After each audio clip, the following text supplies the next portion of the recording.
La primera configuración del amplificador operacional, o más bien la más sencilla, es la que se conoce como el comparador. En la configuración comparador simplemente consiste en utilizar directamente las entradas para producir una salida cuya dependencia se basa en lo que está escrito ahí, ¿no? Entonces, si el voltaje por la entrada no inversora, que para este caso particular, para un LM358, es el pin 3, si ese voltaje en esa terminal es mayor que el voltaje en la entrada inversora, entonces la salida, que sería este terminal de acá, se pone a un voltaje que es más o menos igual o muy cercano al voltaje que tenga la fuente de alimentación de este amplificador. Noten que este funciona con fuente simple, ¿no? Usualmente es precisamente alrededor del 90%. Ahora, si por el contrario el voltaje en la entrada inversora es mayor que el voltaje en la entrada no inversora, entonces la salida, esta se va a poner a 0 voltios o bastante cerca. Básicamente así es que funciona.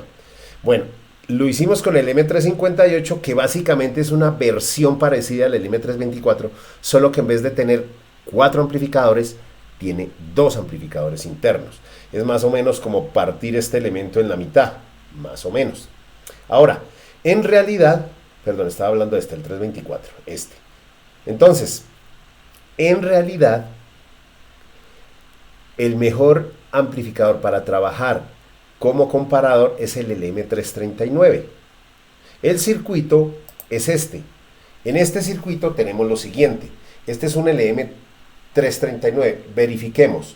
Como vemos aquí, noten ustedes que este LM339 tiene 4 comparadores internos, o sea, 4 amplificadores operacionales optimizados para trabajar como comparadores.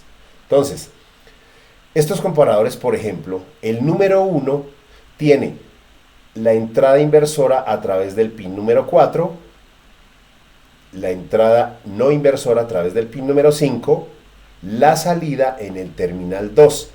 Para cualquiera de los 4 comparadores internos, la alimentación se tiene que aplicar positivo en el terminal 3, negativo en el terminal 12.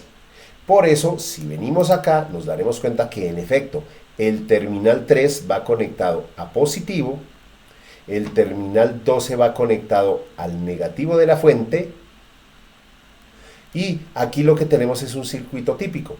Este circuito está compuesto de la siguiente forma: 2 resistencias en serie de 10 kiloohmios, de tal forma que el voltaje que se toma aquí se conecta en la entrada inversora. Ahí vamos a tener un voltaje fijo más o menos de aproximadamente 6 voltios, porque las 2 resistencias iguales dividen ese voltaje aquí. Vamos a tener aquí una entrada de 12 voltios. La representación que he escrito acá es para circuitos que utilicen, por ejemplo, fotoceldas, fotorresistencias, dispositivos cuya resistencia varía en función de alguna magnitud física. Por ejemplo, en este caso, una fotocelda o fotorresistencia varía su resistencia interna en función de la intensidad luminosa que recibe en su superficie. Entonces, esa intensidad luminosa puede variar, bajar o subir dependiendo de qué tanta luz incide.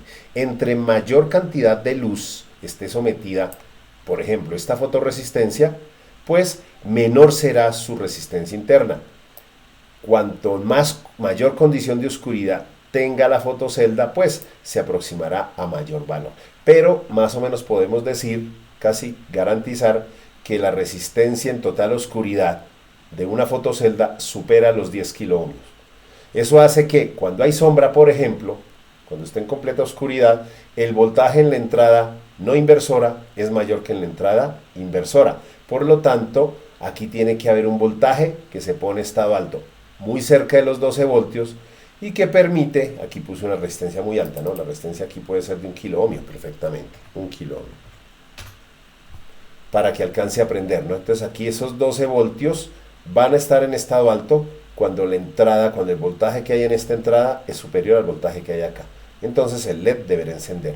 Si ocurre lo contrario y el voltaje, es decir, la resistencia está plenamente iluminada, el voltaje que hay acá tiene que estar por debajo de lo que entra acá.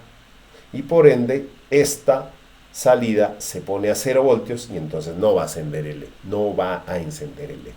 Bueno, así es como funciona un circuito comparador. Nos veremos en otra ocasión.